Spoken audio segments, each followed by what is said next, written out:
Donc on avait commencé il y a 2 mois de ça, avec un monsieur qui m'avait appelé au téléphone et qui était témoin de Jéhovah. Donc je vous avais expliqué, je reprends vraiment mais super vite, le pourquoi du mot Jéhovah et en quoi c'était une erreur. Donc voilà.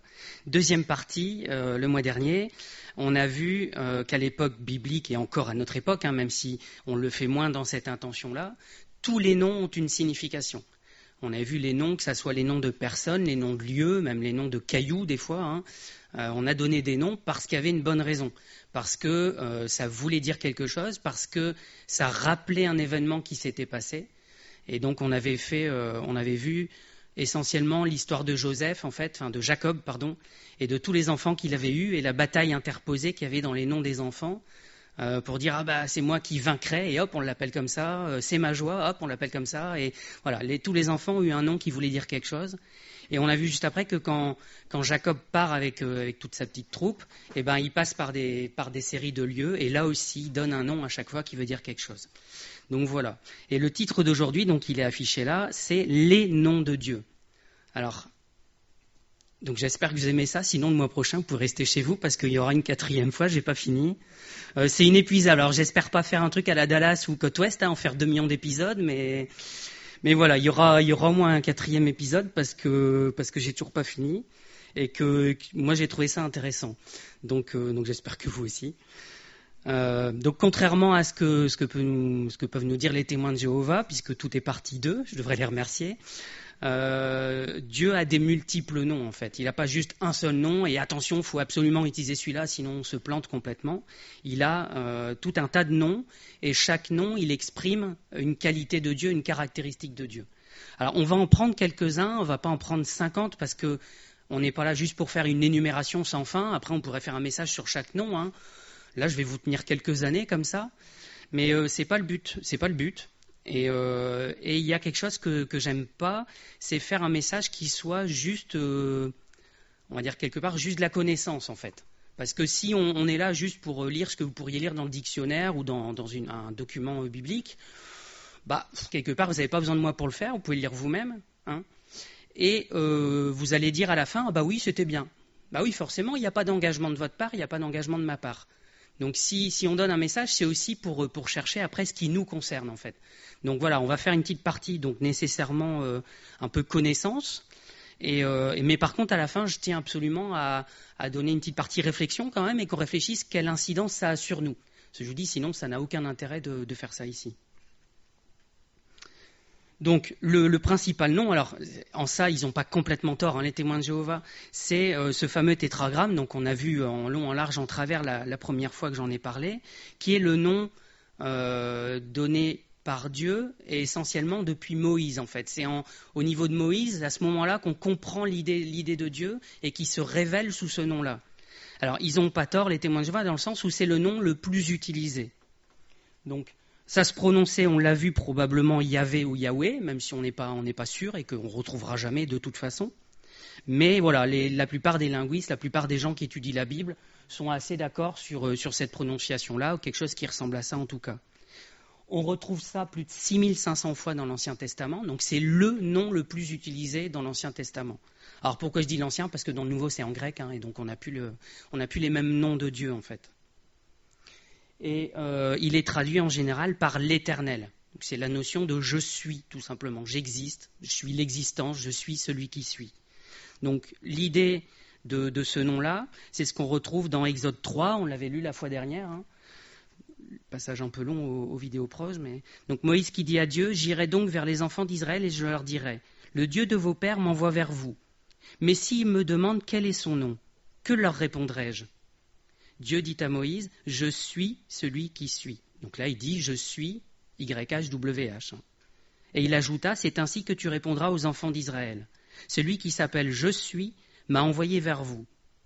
Dieu dit encore à Moïse, tu parleras ainsi aux enfants d'Israël. L'Éternel, le Dieu de vos pères, le Dieu d'Abraham, le Dieu d'Isaac et le Dieu de Jacob, m'envoie vers vous. Voilà mon nom pour l'éternité. Voilà mon nom de génération en génération. Donc on voit bien dans ce passage-là l'idée de ces fameuses 4 lettres, de ce qu'on a traduit nous par l'Éternel. Ce qui est important, c'est que quand Dieu il se révèle à quelqu'un avec un nom, Il y a une signification au nom, on l'a vu la fois dernière. Et donc, il ne se révèle pas avec n'importe quel nom à n'importe quel moment, en fait. Et je pense que c'est une des choses qu'on peut retenir des noms de Dieu. C'est que là, il parle à Moïse, et quelque part, Moïse il pourrait débarquer et dire, voilà, je connais Dieu. Puis les enfants d'Israël, tu le connais de où? Et ce qui était important pour Moïse quand il est venu, parce que finalement, il allait prendre la tête du peuple pour le sortir du pays d'Égypte, c'était d'avoir une espèce d'assurance, en fait, de garantie qu'il ne venait pas au nom de n'importe quel Dieu. Et donc Dieu, il se révèle à lui comme l'Éternel, le Dieu d'Abraham, d'Isaac et de Jacob. Et ça percute dans la tête du peuple d'Israël. Ils sont bien les enfants d'Abraham, c'est leur fierté d'être les enfants d'Abraham, d'être les 12 tribus d'Israël. Et donc quand Dieu il se révèle à Moïse comme étant l'Éternel, celui qui est de toutes les générations, c'est un moment important en fait. C'est pour ça qu'il emploie aussi ce nom-là à ce moment-là. Il aurait pu dire « je suis Dieu Tout-Puissant » à ce moment-là aussi, mais c'était presque trop tôt. Donc là, il se révèle comme l'Éternel, et c'est important parce que ça donne une espèce de... Alors je ne retrouve plus le mot, mais voilà, d'assurance ou de confiance à Moïse, qui ne va pas se pointer avec juste un Dieu que personne ne sait de qui il parle en fait. Quand il parle de l'Éternel qui est le Dieu des ancêtres, de leurs ancêtres, ça leur parle, et c'était important. Alors plutôt que de dire toujours le tétragramme, les 4 lettres, je vais toujours utiliser Yahvé ou Yahweh, ça sera voilà. Donc il y a des variations de Yahvé ou Yahweh. Donc on trouve des variations. Alors, j'en ai mis quelques-unes là, mais on peut en trouver par dizaines en fait, quasiment dans la Bible. Il y a toujours un petit qualificatif en fait. Alors juste quelques-unes, on en a déjà cité ce matin. Yahvé Jireh, l'Éternel pourvoira. Alors, je ne mets pas les versets, on en aura d'autres après et je mettrai d'autres versets. Mais sinon, on va passer 1 heure juste à voir des versets où c'est le nom qui est indiqué là, en fait. Il y avait Rapha, l'Éternel qui te guérit. Il y avait Nissi, l'Éternel ma bannière. Il y avait Ra, alors on connaît moins celui-là, l'Éternel mon berger, mais c'est celui qu'on retrouve dans le psaume 23. Il y avait Shalom, ça on connaît bien, l'Éternel paix. Il y avait Tsidkenu, l'Éternel notre justice. Il se révèle à Jérémie sous ce nom-là. Et il y avait Elohim, l'Éternel Dieu, qu'on trouve dans Genèse 2. Donc il y en a plein, ça n'a pas d'intérêt de les citer et de faire une longue liste qui fasse 20 diapos. Mais voilà, c'est juste à retenir qu'il y a des variations et qui donnent une petite idée supplémentaire de qui est Dieu en fait, de quoi il est capable, de ce qu'il fait. Donc en tout cas, le point important, c'est que Yahvé, c'est le nom le plus utilisé dans tout l'Ancien Testament. Donc ça, c'est le premier nom sous lequel se révèle Dieu. Alors premier au sens majoritaire, on va pas... Donc le premier au sens chronologique, c'est celui qu'on retrouve dans la Genèse en fait. Non, c'est pas celui-là. Voilà, je me suis déjà mélangé. Non. Alors le deuxième majoritaire, je les ai pris dans l'ordre de leur fréquence. Le deuxième, c'est El, tout court. Donc El, c'est le premier, le plus utilisé après Yahvé en fait. Alors il est traduit tout simplement par Dieu. Alors pourquoi ? Parce qu'en fait c'était un nom commun. À l'époque d'Israël, chez les Cananéens, chez les Chaldéens, chez d'autres peuples, on utilisait ce mot-là, ou des variations dans les langues des peuples, mais voilà, ça tournait autour de El pour désigner les divinités. Donc c'était un nom commun, comme nous on peut écrire Dieu avec un petit D en fait. Donc c'était Dieu. Et la différence, c'est qu'ils n'ont pas fait comme les autres peuples en fait. Ça ne pouvait pas être possible puisqu'ils n'avaient pas le même Dieu que les autres peuples. Donc ce qu'on retrouve dans la Bible, c'est jamais El tout seul. On le retrouve toujours avec un qualificatif derrière. Donc comme on a vu Yahvé tout à l'heure, avec Yahvé Rapha, Yahvé Ra, Yahvé, voilà, on retrouve El quelque chose à chaque fois avec ces petits qualificatifs derrière. Donc c'est pas le El commun en fait. C'est pas le El de tous les peuples autour, le même Dieu avec un petit D. C'est le grand Dieu et donc il y a toujours quelque chose pour montrer que c'est pas le même. Donc ça c'est important. Donc on retrouve El Shaddai, on le connaît bien, on le chante, El Elyon, El Olam, El Kana ou El Haï. Alors j'en ai pris quelques-uns. Là, on va prendre quelques versets, juste pour vous montrer que je raconte pas n'importe quoi depuis le début, mais que voilà, on pense que quand on lit la parole, c'est ça qu'il y a derrière en fait, parce que quand c'est traduit, ça rend pas toujours exactement la même chose. Donc El Shaddai, ça on le connaît, Dieu tout-puissant.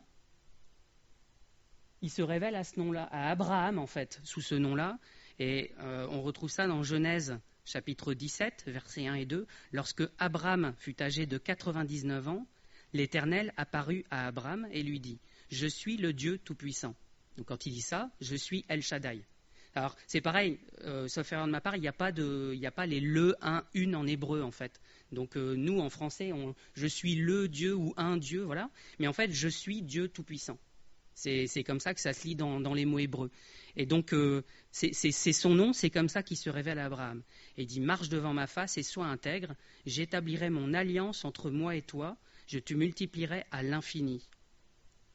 Et donc on ne réagit pas quand on voit Dieu Tout-Puissant, mais c'est comme si on donnait un nom propre en fait, on utilisait un nom propre. Nous c'est un qualificatif, c'est un adjectif, donc ça ne sonne pas pareil dans notre bouche. Mais si on appelait quelqu'un, je veux dire que je ne suis pas complètement au pif, Stéphane Tout-Puissant, il y a eu un film, Bruce Tout-Puissant, voilà, il fallait trouver un exemple pourri. Voilà, ça nous choque, ça nous fait bizarre. Et pourtant, Dieu, on l'appelle comme ça, il est Dieu Tout-Puissant, c'est son nom en fait qui est comme ça. Donc c'est important pour nous de réagir quand on lit le texte, savoir que c'est comme ça qu'il s'appelle, parce que c'est comme ça qu'il est tout simplement. Et donc là, il parle à Abraham. Et pourquoi il parle comme ça à Abraham ? Parce qu'il est en train d'annoncer sa promesse avec lui. Et donc c'est important là, en l'occurrence, qu'il ne se révèle pas forcément comme l'Éternel, qui est là depuis des générations, puisque avant Abraham, le peuple de Dieu n'y est pas identifié clairement, mais qui se révèle comme celui qui est tout puissant et qui est capable d'accomplir la promesse qu'il est en train de faire. Donc il se révèle à Abraham, voilà, je vais faire une alliance avec toi et je suis le Tout-Puissant. Tu peux avoir confiance en moi parce que cette alliance, je vais l'accomplir, je vais aller jusqu'au bout. J'ai la puissance de le faire en fait. Donc vous voyez qu'il y a toujours reprendre le contexte et pourquoi Dieu se présente comme ça. Alors El Elyon, c'est Dieu très haut. On l'a chanté ce matin aussi. Et on le retrouve en Genèse 14, verset 18. Donc c'est Melchizedek, roi de Salem, fit apporter du pain et du vin. Il était sacrificateur du Dieu très haut, donc il était sacrificateur de El Elyon. Il bénit Abraham et dit, béni soit Abraham par le Dieu très haut, maître du ciel et de la terre. Béni soit le Dieu très haut qui a livré tes ennemis entre tes mains. Et Abraham lui donna la dîme de tout. Donc là, il y a quelque chose d'assez mystérieux dans Melchizedek, on le connaît de nulle part. Il vient là, il disparaît, plus jamais on le voit dans l'Ancien Testament. Il y a une mention après dans le Nouveau Testament, mais il vient de nulle part. Mais il se révèle comme sacrificateur du Dieu très haut. Et donc là, il y a aussi tout un symbole dans son nom, en fait. Il vient du très haut, en fait. Et voilà, c'est pour ça qu'il se révèle sous ce nom-là à Abraham à ce moment-là. Vous voyez qu'à un autre moment, il se révèle comme le Tout-Puissant, parce qu'il annonce la promesse. Et là, il débarque de nulle part, mais il dit, je suis le sacrificateur du Dieu qui est très haut. Donc je ne débarque pas de nulle part, en fait. Je débarque de tout en haut. El Olam, alors on ne connaît pas bien le mot hébreu, mais ça veut dire Dieu de l'éternité. Alors je dis on ne connaît pas bien, les linguistes le connaissent bien, c'est juste nous on ne l'entend pas, on entend facilement El Shaddai ou d'autres, mais pas celui-là. Donc c'est le Dieu de l'éternité. Ça ressemble finalement à ce qu'on comprend dans les fameuses 4 lettres. On le retrouve en Genèse 21, verset 33. Abraham planta des tamarisques à Beersheba, et là il invoqua le nom de l'Éternel, Dieu de l'éternité. Pas de commentaire particulier à faire sur celui-là, mais on pourrait dans chaque verset chercher une signification particulière. Elkana, Dieu jaloux. Et là, il se révèle sous ce nom-là en Exode 20, verset 15. Et donc vous savez de quoi ça fait partie. Ces versets-là, ça fait partie des 10 lois que Dieu donne et des 10 commandements. Donc tu ne te prosterneras point devant elles, au verset 5. Et tu ne les serviras point, car moi, l'Éternel ton Dieu, je suis un Dieu jaloux, qui punit l'iniquité des pères sur les enfants, jusqu'à la 3e et la 4e génération de ceux qui me haïssent. Donc là aussi, le contexte est important, puisqu'il donne la loi, et le but de la loi, c'est de mettre le peuple à part et de le détourner de l'idolâtrie. Il lui donne des règles de fonctionnement qui sont complètement différentes de ce qu'on peut trouver dans les autres peuples. Et il appuie ça en disant « Je suis jaloux. Je suis le Dieu jaloux. » Alors c'est vrai que je suis un Dieu jaloux. Le un, c'est pareil avec le français, ça dénature un petit peu ce que Dieu veut dire au travers de tout ça. Mais il appuie sur ce nom-là parce qu'il dit voilà, je suis jaloux, tu ne dois pas te détourner, aller voir quelqu'un d'autre. Et c'est pour ça que je te donne cette loi. Parce que sinon tu vas aller voir quelqu'un d'autre et ma jalousie va ressortir, ma colère va ressortir. Alors, ouais, je l'ai laissé souligner dans la diapo. Je m'arrête juste 2 minutes sur ce verset-là qui est assez c'est intéressant, enfin, j'allais dire rigolo, mais c'est pas le terme, qui est curieux, parce qu'en fait, Dieu il dit, car moi, l'Éternel, ton Dieu, je suis un Dieu jaloux. Et en fait, l'Éternel, Yahvé, ton Dieu, Elohim, qu'on va voir juste après, je suis un Dieu jaloux, Elkana. Et en fait, dans ces 10 commandements-là, dans juste ce petit morceau souligné, on a les 3 principaux noms de Dieu dans l'Ancien Testament. On a Yahvé, on a El et on a Elohim. Et El qui n'est pas tout seul, je vous l'avais dit, toujours avec un petit qualificatif derrière, pour montrer que ce n'est pas le Dieu commun, le petit Dieu, en fait, le Dieu avec un petit D. Donc c'est intéressant parce que, alors ok, il y a un ordre, donc les témoins de Jéhovah probablement argumenteraient sur le fait que oui, mais il met l'Éternel en premier, mais il n'y a pas de notion d'importance, il ne dit pas je suis l'Éternel, je suis aussi, ou on m'appelle aussi ton Dieu, on m'appelle un Dieu jaloux, non, il met les 3 et sur le même plan en fait. Donc oui, il y a un ordre, je ne suis pas sûr qu'il faille en tirer quoi que ce soit, Dieu se révèle sous ces 3 noms-là à ce moment-là. Un petit dernier pour la route. Avec El, après on n'a pas fini. Donc El Haï, ça veut dire Dieu vivant, et on le retrouve en Josué 3, verset 10. Donc Josué dit, à ceci vous reconnaîtrez que le Dieu vivant est au milieu de vous, et qu'il chassera devant vous les Cananéens, les Hétiens, les Héviens, les Phéryziens, les Girgasiens, les Amoréens et les Jébusiens. Voici l'arche de l'alliance du Seigneur de toute la terre va passer devant vous dans le Jourdain. Donc à ceci, vous reconnaîtrez que le Dieu vivant, donc que El Haï est au milieu de vous. Là encore une fois, il enlève du sens en français quelque part, mais voilà, on est obligé dans nos constructions de phrases de le faire comme ça. Mais le Dieu vivant, et donc il se révèle à Josué sous ce nom-là, et c'est important parce que c'est pas le Dieu de l'époque de Moïse et puis que c'est fini en fait, c'est pas un Dieu mort. C'est pareil, le verset suivant, je l'ai gardé parce que on voit l'arche de l'alliance du Seigneur, on peut dire Dieu... il est dans cette arche là, c'est quelque chose, c'est juste du rituel, mais non, il dit je suis vivant. Ok, il y a l'arche qui vient, qui est le symbole de ma présence, mais je suis vivant, il y a vraiment ma présence au milieu de vous. Il aurait pu utiliser Dieu vivant aussi pour les 10 commandements. Il aurait pu dire je suis le Dieu vivant, parce que vous ne faites pas tout ça pour rien, vous ne faites pas tout ça face à une idole. Voilà, en tout cas, il se révèle à Josué sous ce nom-là. Alors je vous ai déjà dit le 3e qui arrive, puisqu'il y a trois noms principaux de Dieu dans l'Ancien Testament. Le 3e, c'est Elohim. Alors que nous, on confond un peu avec El, parce que c'est le même début. Mais voilà, Elohim, on en a parlé la fois dernière, parce que ça venait en compte dans la formulation de Jéhovah, en fait. Vous savez, il y a ce fameux tétragramme, ces 4 lettres, et que les Juifs ne prononçaient pas. Ils ne le prononçaient pas parce que c'était sacré, qu'ils avaient peur de pécher, de blasphémer, et donc ils remplaçaient. Et la moitié du temps, ils remplaçaient par Elohim, l'autre moitié, ils remplaçaient par Adonai, qu'on verra après. Donc ça, c'est l'appellation la plus ancienne de Dieu, et c'est celle qu'on retrouve dans Genèse 1. Donc c'est ça que Dieu utilise pour toute la création, en fait. Et c'est important parce que c'est ce que ça veut dire être fort ou être puissant. Alors pas être le verbe, c'est un être. J'aurais presque dû le mettre avec un E majuscule, mais c'est un être fort ou un être puissant.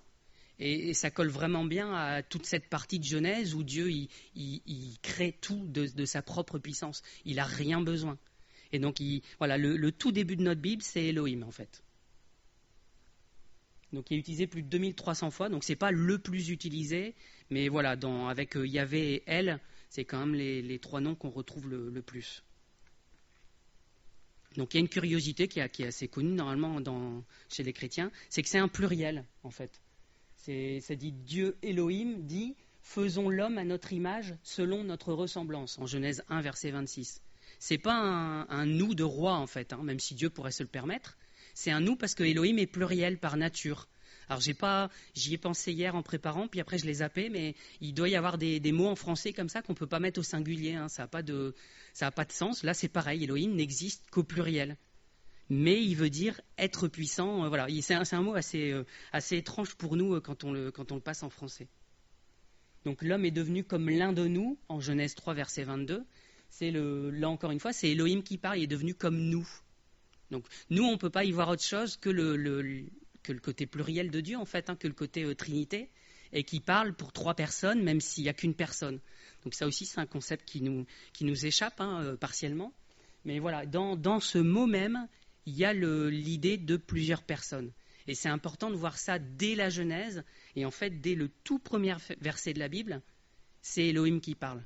Donc dès le tout premier verset de la Bible, Jésus il est prévu, le Saint-Esprit il est prévu aussi. Donc c'est pas une invention de chrétiens après coup en fait ça. Hein. C'est pas une invention des chrétiens au 2e, 3e siècle, c'est au tout premier verset de la Genèse. Dieu il est parfaitement clair. C'est pour ça que c'est super important la Genèse. Hein. Ça nous paraît des fois un peu obscur ou c'est raconté de manière où on s'imagine pas forcément, mais ça pose les bases de manière très très claire. Et donc, la particularité d'Elohim, c'est qu'il est utilisé avec des verbes au singulier. C'est un mot pluriel, mais avec des verbes au singulier. Donc voilà, nous, ça fait une construction bizarre. Mais c'est au commencement, Genèse 1, verset 1, je dis tout premier verset de la Bible, Elohim créa les cieux et la terre. C'est pas Elohim créèrent les cieux et la terre, comme on s'y attendrait en français. Donc voilà, c'est toute cette notion des 3 personnes de Dieu qui sont dans son nom. Donc vous voyez que dans ces noms de Dieu qu'on voit, on apprend énormément de choses de Dieu.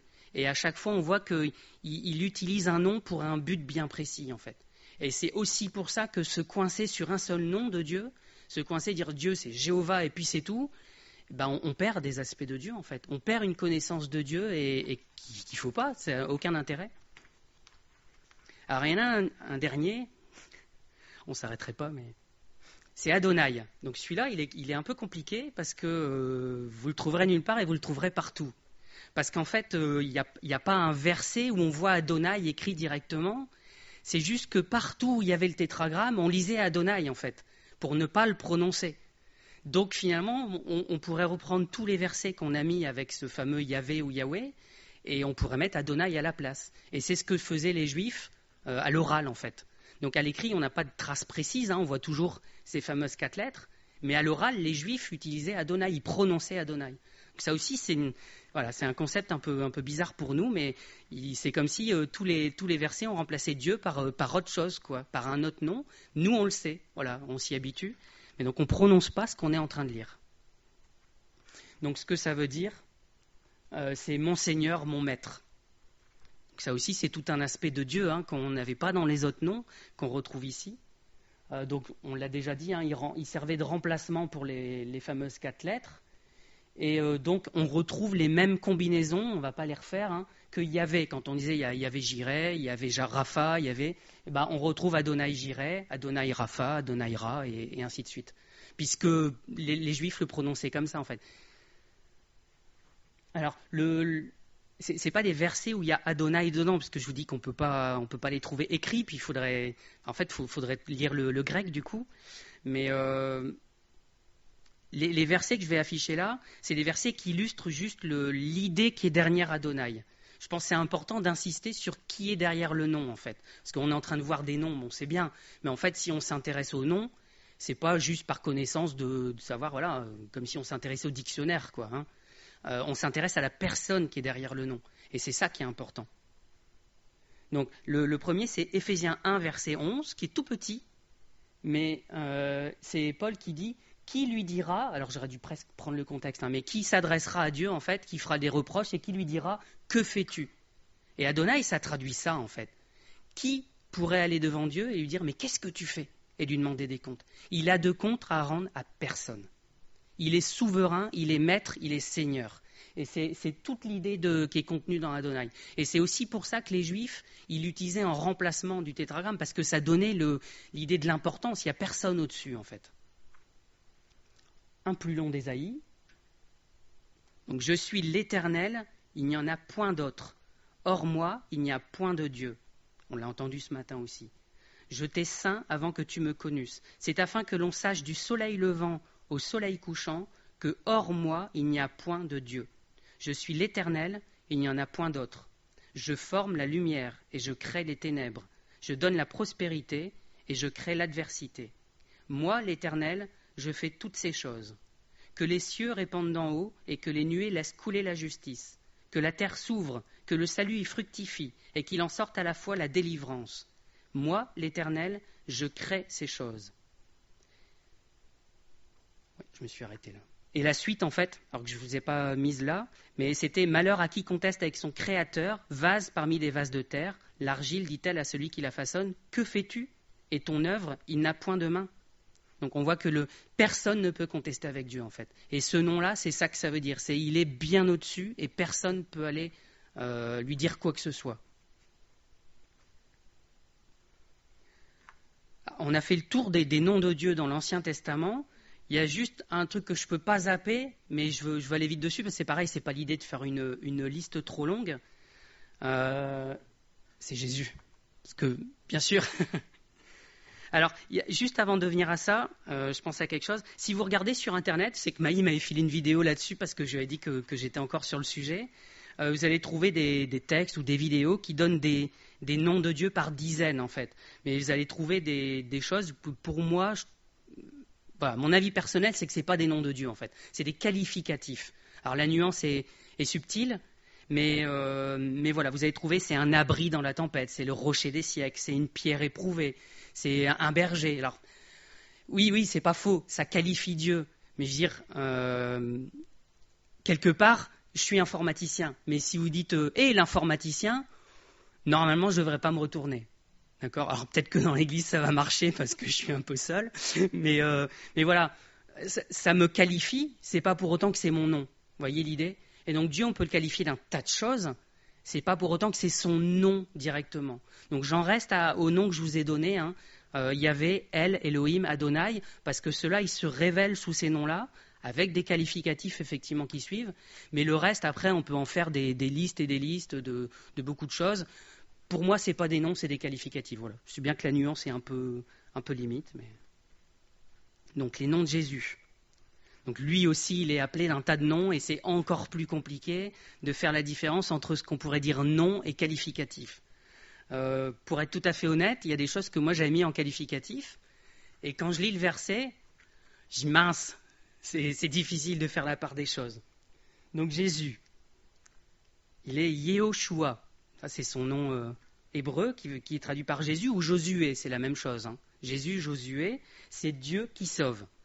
Ça c'est facile. Il est le fils de Dieu, alors là c'est pareil, hein. Est-ce qu'on peut dire que c'est un nom ? Il s'est appelé fils de l'homme aussi, je ne l'ai pas mis. Il est le Christ, donc ça c'est-à-dire loin, celui qui a été oint par Dieu, qui a été choisi par Dieu. Il est le Messie, donc le libérateur, celui qui libère. Il est Seigneur, roi d'Israël, le fils de David. Vous voyez qu'on décale un peu vers des choses qu'on donnerait moins comme des noms. Moi, dans mon sens strict du terme, je garderais Jésus, Christ, le Messie. Voilà, on est dans la part qui commence déjà à être un peu floue, je trouve. Et après, pour moi, c'est des qualificatifs. Mais voilà, il n'y a pas de limite. C'est pas, voilà, hein, c'est pas. Et puis ça change pas grand-chose à notre vie que ça soit un nom ou qualificatif quelque part. Hein. Et après, on trouve toute la longue liste de il est le pain de vie, le cep, le bon berger, la lumière du monde, le chemin, la vérité, la vie, l'agneau de Dieu. On peut en trouver comme ça énormément. Et on peut trouver dans l'Ancien Testament, alors c'est celui-là qui m'embête, on l'appelle admirable, conseiller, Dieu puissant, Père éternel. Alors pour moi, c'était des qualificatifs. Mais le verset, il dit quoi ? On l'appelle admirable, conseiller, Dieu puissant, Père éternel. Donc voilà, c'est pour ça que je vous dis, la limite n'est pas très claire. Mais voilà, c'est tout ça, c'est des qualificatifs de Jésus. Après, qu'on l'appelle directement comme ça ou pas, c'est pas super important. On en reste quand même dans l'idée que le nom veut dire quelque chose et il est utilisé pour quelque chose. Et c'est important quand on lit la Bible de réfléchir, tiens, là, Dieu, il s'appelle de cette manière-là dans ce verset-là. Pourquoi il utilise ce nom-là ? Pourquoi celui-là en particulier ?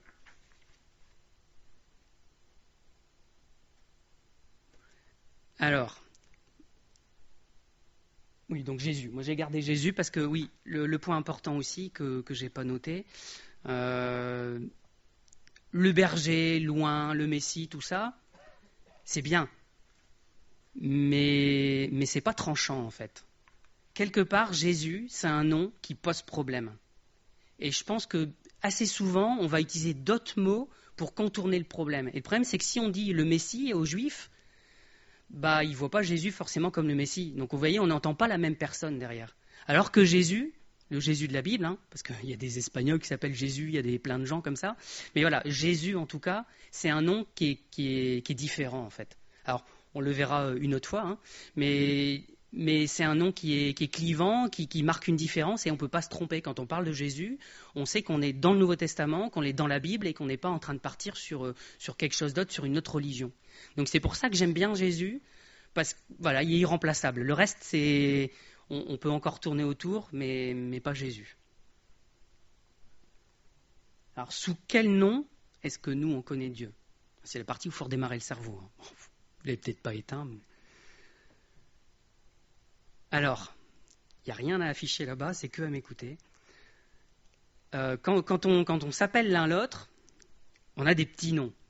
Alors, normalement, je trahis un demi-secret, mais entre Maï et moi, c'est Mamour. Bon. C'est pas hyper original, c'est pas unique. Et d'ailleurs, il y a un autre couple dans l'église qui s'appelle comme ça, et c'est super perturbant. Parce que la première fois que j'ai entendu ça, je me suis retourné, et c'était pas moi. C'était pas moi qu'on appelait, très visiblement. Bah mince. Ah, il y en a d'autres, hein, on entend chou, ticker, ours et d'autres. Je veux pas balancer tout le monde, et je connais pas les petits noms de tout le monde. Mais est-ce que c'est notre nom ? Bah, oui et non, c'est pas sur l'état civil, hein, on est d'accord. Il n'y a pas ça sur notre carte d'identité, heureusement. Enfin, heureusement, après, on ne la montre pas à tout le monde non plus, cette carte-là, mais on la montre aux autorités, alors c'est toujours un peu... Voilà. Donc, au sens de l'état civil, non.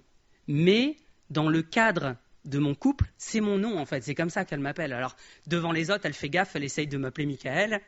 Mais, à la maison, si elle dit Michael... Ouais, exactement. La réaction, c'est « Oula, qu'est-ce que j'ai fait ?» Donc, vous voyez que les noms sont utilisés pour des raisons différentes et dans des contextes qui sont différents. Donc, voilà, ce nom-là, il est associé à moi dans notre couple. Et donc, c'est comme ça qu'elle m'appelle. Et dans ce sens-là, ça me représente.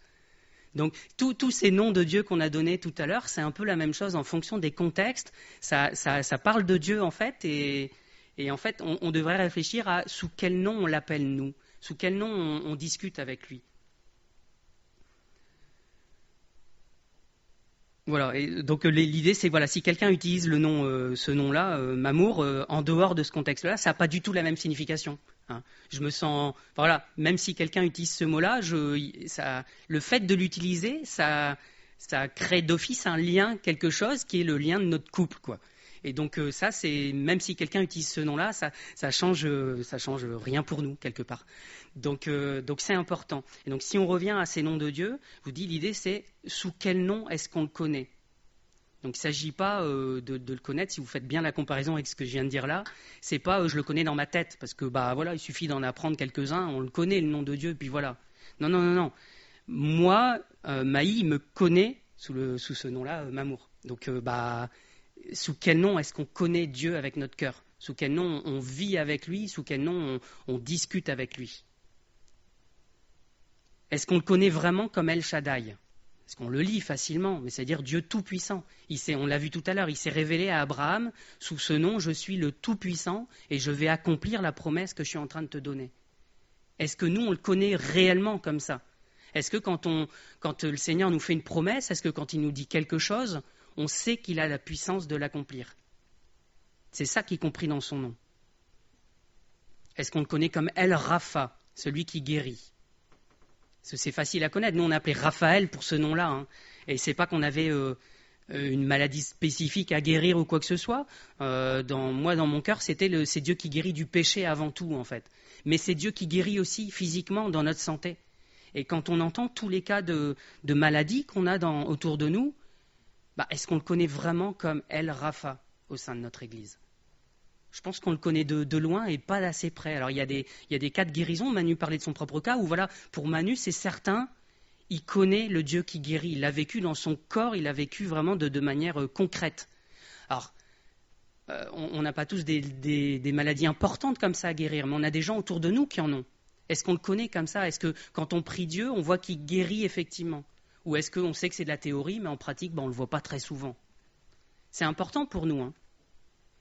Alors après, il ne faut pas se focaliser là-dessus, parce que c'est un des noms de Dieu, c'est un des aspects de Dieu. Mais il n'y a pas de raison d'en négliger un, en fait. S'il n'y a pas de raison de se focaliser sur un en particulier, parce que sinon on dévie, en fait, on perd un équilibre quelque part. Parce qu'il est le Dieu saint, il est le Dieu jaloux, il est le Dieu qui guérit, il est le Dieu... On peut dresser des listes comme ça, je vous l'ai dit. Donc il ne faut pas se focaliser sur un seul point et dire, voilà, c'est Dieu qui guérit et tout le reste, je l'oublie. Mais il n'y a pas de raison non plus d'en virer un dans la liste. Il est tous ces aspects-là en même temps. Et s'il nous manque un des noms de Dieu, si on ne le connaît pas bien sous l'un de ces noms, alors il nous manque quelque chose de Dieu. On ne le connaît pas comme on le devrait. Parce que tout le but de notre vie, c'est de le connaître. Et donc si on oublie un morceau, c'est dommage. Est-ce qu'on le connaît comme El-Ra, le berger qui nous conduit? Est-ce qu'on voit sa direction dans nos vies? Alors, je ne dis pas qu'on tous les jours, on doit regarder, est-ce que je vois bien la direction de Dieu dans ma vie? Mais quand on regarde en arrière, on doit voir cette direction de Dieu. Quand on cherche sa direction, quand on se pose des questions sur ce qu'on doit faire pour la suite, est-ce qu'on voit la direction devant nous ou pas? Est-ce qu'il nous la transmet d'une manière ou d'une autre? J'ai toujours retenu cette manière de me faire obtenir mon concours en étant le tout dernier, ne pouvant pas choisir et de rester coincé à Lille ici. Moi, pantouflard de première, je voulais rester à Lille. Donc voilà, si j'avais à choisir, c'était facile. Mais le Seigneur a permis que je sois le dernier des derniers, dans ce concours, enfin le dernier à l'avoir au moins, c'était déjà ça, et que je n'ai pas à choisir mon poste et de me retrouver affecté à Lille, le dernier poste qui restait, dont personne ne voulait. Et ça, c'est la direction claire de Dieu de « c'est bon, je valide, tu peux rester à Lille ». C'est pas que tes pantoufles, c'est moi qui te dis « t'as ton boulot ici ». Alors, c'est aussi, enfin là, c'était un cheminement déjà de longue haleine, hein. C'était il y a 12 ans, il y a 13 ans maintenant. Mais c'est un cheminement de savoir où est-ce que Dieu me veut. Et s'il m'avait envoyé ailleurs, je ne serais pas là ici à prêcher, je ne serais pas là en tant qu'ancien non plus en fait. Hein. Donc c'est une direction qui a donné à ma vie il y a des années de ça, et qui compte maintenant de manière importante. Donc est-ce qu'on le connaît comme ça dans nos vies? Alors ça c'est facile, hein, on peut tous trouver un endroit à un moment donné où Dieu il a agi, on dit « Ah mais si, Dieu il y a 40 ans il a fait ça ». Ouais, mais il y a 39, il y a 38, il y a 35, il y a 30, et on doit le voir en permanence sa direction dans nos vies. Est-ce qu'on le connaît comme Yahvé Shalom, l'éternelle paix? Est-ce qu'on est dans la paix quelles que soient les circonstances? Alors c'est facile quand il ne se passe rien. Mais quand il y a un conjoint qui est hospitalisé, quand il y a une maladie importante, quand il y a un décès, quand il y a un truc compliqué dans la vie, on n'est pas obligé d'en arriver à ces extrémités-là. Hein. Est-ce que je suis dans la paix? Est-ce que je le connais comme celui qui donne la paix? C'est facile à dire, hein, parce qu'on le connaît dans notre tête, mais pour le vivre là-dedans, ça c'est autre chose. Et la complexité, elle n'est pas de réussir à comprendre à quel point Dieu il est paix. Elle est de simplement le vivre en fait, et de le laisser notre cœur ouvert pour qu'il se révèle à nous. Alors on pourrait poser la question comme ça pour chacun des noms qu'on a donnés et pour tous ceux qu'on n'a pas donnés, il y en a encore plus. Hein. Mais sous quel nom est-ce qu'on le connaît? Et je dis bien nous, hein. J'ai essayé de vraiment faire super attention à jamais dire vous, parce que je suis tout autant concerné que vous. C'est le seul fois où je peux dire vous, en fait, c'est quand je dis je suis autant concerné que vous. Je veux juste nous encourager au travers de tous ces noms-là à connaître Dieu d'une manière plus précise, plus forte, et dans toutes ses caractéristiques en fait.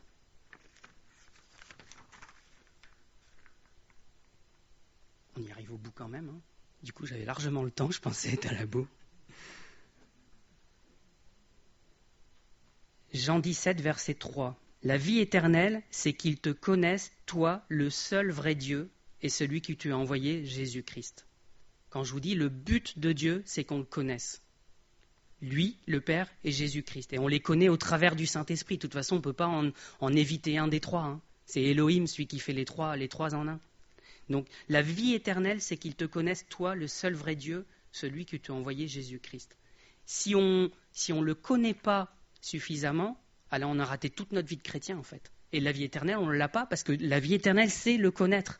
Donc on ne peut pas séparer et dire moi je suis sauvé, j'ai la vie éternelle, mais tu connais Dieu? Ouais, vaguement, enfin je sais qu'il fait ça. Non, non, c'est pas possible en fait. Tout l'objectif de Dieu, c'est qu'on ait une relation avec lui. C'est pour ça aussi que je me suis permis de mettre l'image du couple en fait. C'est parce qu'on doit connaître Dieu comme on se connaît dans un couple. On doit faire plus qu'un avec Dieu. Il est en nous, on est en lui. Il y a des disciples qui ont passé 3 ans au moins avec Jésus, à le voir faire toutes sortes de miracles, à prêcher aux foules, à guérir des gens. Et dans l'eau, il y a des gens qui n'ont rien compris. Alors la plupart, parce que le Saint-Esprit n'était pas là et qu'ils ne pouvaient pas comprendre non plus. Mais Judas, il l'a trahi. Pourtant, il a vu tout ce qui s'est fait. Même Philippe, on n'entend pas beaucoup parler, mais le problème, c'est que ce n'est pas forcément toujours pour des bonnes choses. Philippe, on le voit dans Jean 14. Donc, vous voyez que c'est quelques chapitres avant la vie éternelle, c'est qu'ils te connaissent, puisque c'était Jean 17. Donc Jean 14, versets 6 à 9, Jésus lui dit, donc il parle aux disciples, et je crois que c'est à... Alors je ne sais plus à qui, je ne l'ai pas noté. Donc il parle à un des disciples, il dit « Je suis le chemin, la vérité et la vie. Nul ne vient au Père que par moi. Si vous me connaissiez, vous connaîtriez aussi mon Père. Et dès maintenant, vous le connaissez et vous l'avez vu. Alors, vous voyez, il le connaissait, mais pas comme il fallait encore. Et Philippe, il dit, Seigneur, montre-nous le Père, et cela nous suffit. Et Jésus lui dit, il y a si longtemps que je suis avec vous, et tu ne m'as pas connu, Philippe? Celui qui m'a vu a vu le Père. Comment dis-tu, montre-nous le Père? Donc, vous voyez ce qu'il dit à Philippe, hein, Seigneur, ça c'est Philippe qui dit, et Jésus dit, il y a si longtemps que je suis avec vous, et tu ne m'as pas connu, Philippe? Lui, ça faisait que 3 ans, et nous, ça fait combien de temps qu'on est dans l'Église? Combien de temps qu'on entend parler du Seigneur? Alors, à d'autant plus forte raison, hein, moi aussi, hein, c'est nous que j'utilise encore une fois. S'il devait se retourner vers moi et dire, mais ça fait 20 ans que tu es dans l'Église, et tu m'as toujours pas connu, Michael. C'est dur, hein, mais voilà, il y a encore à travailler pour nous, en fait. Je veux nous encourager. C'est pas mettre un poids hein, que je veux mettre sur nos cœurs, mais c'est un défi, en fait, plutôt. De dire, voilà, il y a encore à avancer avec le Seigneur, il y a encore à le connaître mieux que ce qu'on connaît actuellement. Et c'est valable pour l'ensemble d'entre nous, anciens y compris. Hein. On ne se met pas dans un lot à part. Je pense qu'au contraire, il y a peut-être plus de responsabilité, nous, à le connaître, parce qu'on est devant et qu'on prêche. Parce qu'on est avec les gens et que si nous, on ne le connaît pas, mais c'est dramatique. C'est dramatique. Jésus il demande à ses disciples, « Qui dit-on que je suis? Comment est-ce qu'on m'appelle ?» Ça, on retrouve en Matthieu 16, versets 13 à 17. Jésus étant arrivé dans le territoire de Césarée, de Philippe, demanda à ses disciples, « Qui dit-on que je suis, moi, le Fils de l'homme ?» Vous voyez qu'il s'appelle lui le Fils de l'homme à cet endroit-là. Et ils répondirent, les uns disent que tu es Jean-Baptiste, les autres Élie, les autres Jérémie ou l'un des prophètes. Et vous, leur dit-il, qui dites-vous que je suis? Simon-Pierre répondit, tu es le Christ, le Fils du Dieu vivant. Jésus, reprenant la parole, lui dit, tu es heureux, Simon, fils de Jonas, car ce ne sont pas la chair et le sang qui t'ont révélé cela, mais c'est mon Père qui est dans les cieux. Vous voyez qu'il y avait confusion autour de Jésus. Hein. Il y a plein de gens qui le voyaient. On a parlé des disciples, mais il y a tous ceux qui étaient autour, hein. Ceux qui ont assisté à tous ces voyages, ceux qui ont assisté à ces miracles. Et ce qu'on disait de lui, il y avait toutes sortes de choses. Il y avait toutes sortes de prophètes, parce que il faisait des miracles. Donc quelque part, on l'identifiait comme étant quelqu'un qui ressemblait à un prophète. Mais il ne reconnaissait pas que c'était le Christ. Et même après, on voit les disciples d'Emmaüs hein, qui discutaient et qui ne pouvaient pas le reconnaître. Et qu'est-ce qui se passe là ? Pierre, il dit, voilà, tu es le Christ, le Fils du Dieu vivant. C'est pas qu'il avait un cerveau plus évolué que quelqu'un d'autre, c'est pas qu'il avait plus réfléchi à la question. Jésus lui dit, ce ne sont pas la chair et le sang qui t'ont révélé cela, c'est pas quelque chose qui vient de l'homme.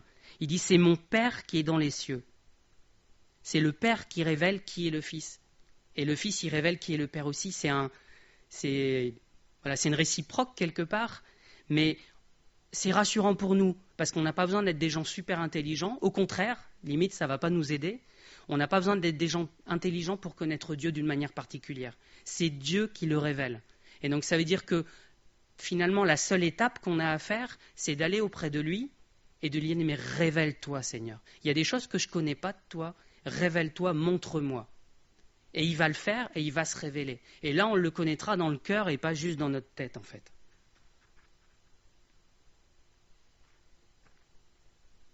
En Luc 10, verset 21, c'est exactement la même idée. Hein. Luc 10, verset 21-22. En ce moment même, Jésus tressaillit de joie par le Saint-Esprit. Et il dit, « Je te loue, Père, Seigneur du ciel et de la terre, de ce que tu as caché ces choses aux sages et aux intelligents, de ce que tu les as révélées aux enfants. Oui, Père, je te loue de ce que tu l'as voulu ainsi.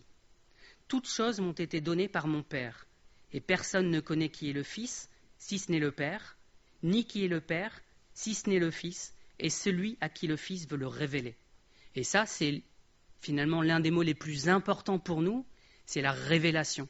C'est-à-dire qu'on ne peut pas nous aller le chercher, on peut faire autant d'études bibliques qu'on veut, ça va rester dans notre tête en fait, et le Seigneur, lui seul, il peut se révéler, le montrer dans nos cœurs. Et là, on le connaîtra réellement. Donc je veux nous encourager. Je ne veux pas rester sur quelque chose de très doctrinal, théorique ou un dictionnaire de noms, mais je veux nous encourager à connaître Dieu avec notre cœur, en fait, juste le vivre. Vivre le fait qu'il guérit, juste vivre le fait qu'il dirige, le fait qu'il est tout-puissant, toutes ces choses. Je veux nous encourager à le connaître sous cette forme-là et sous chacune de ces formes-là. Et quand vous le connaîtrez, quand on le connaîtra tous, sous les différents noms qu'il a donnés là, on aura fait du chemin. Il y en a encore plein d'autres en fait. On ne s'arrêtera jamais. On passera jamais assez de notre vie pour apprendre à le connaître. Voilà. Je vais prier.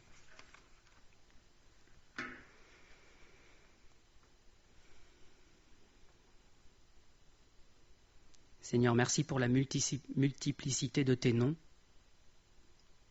Seigneur, tu n'es pas comme les dieux païens qui peuvent prendre tout un tas de noms et qui sont multiformes, mais qui sont des idoles, mais tu es le Dieu vivant. Seigneur, l'unique, le seul vrai Dieu. Et Seigneur, tu te révèles à nos cœurs. Merci parce que c'est ça la grande différence par rapport à tous les faux dieux, toutes ces idoles. Seigneur, c'est que tu es vivant et que tu te révèles à nos cœurs. Tu veux nos relations avec nous, comme cette relation entre Christ et l'Église, entre l'homme et la femme, Seigneur. Toute cette image-là, Seigneur, aide-nous à la vivre, Seigneur. Nous sommes des fois loin de tout ça, à te connaître juste dans nos têtes. Et Seigneur, je pense à moi en premier, Seigneur, et nous réclamons ta révélation. Seigneur, nous savons que ça ne va pas être un éclair et nous allons tout connaître d'un seul coup. Seigneur, tu le fais par moments, par des choses dans nos vies, par ta parole, par diverses choses. Mais Seigneur, tu le fais progressivement aussi pour nous permettre de digérer ces choses-là, de les comprendre, de les vivre. Mais Seigneur, notre désir le plus profond, c'est de te connaître. C'est Seigneur, si pour certains nous n'avons pas ce désir-là, Seigneur, alors fais-le grandir encore, fais-le naître, Seigneur. Et Seigneur, pour ceux qui l'ont, Seigneur, fais-le grandir comme un feu qui dévore tout. Seigneur, que ça soit quelque chose qu'on ne puisse pas aller en sens inverse, Seigneur, qu'on ne puisse pas lutter, Seigneur, parce qu'il n'y a pas besoin. Et nous savons que tout ça, c'est pour notre bien, Seigneur. Ce n'est pas une question d'endoctrinement ou de quoi que ce soit. C'est une question de vivre avec toi et de te connaître. Et Seigneur, merci de la richesse de ta révélation. Et Seigneur, aide-nous vraiment à comprendre chacun de ces aspects-là. Amen.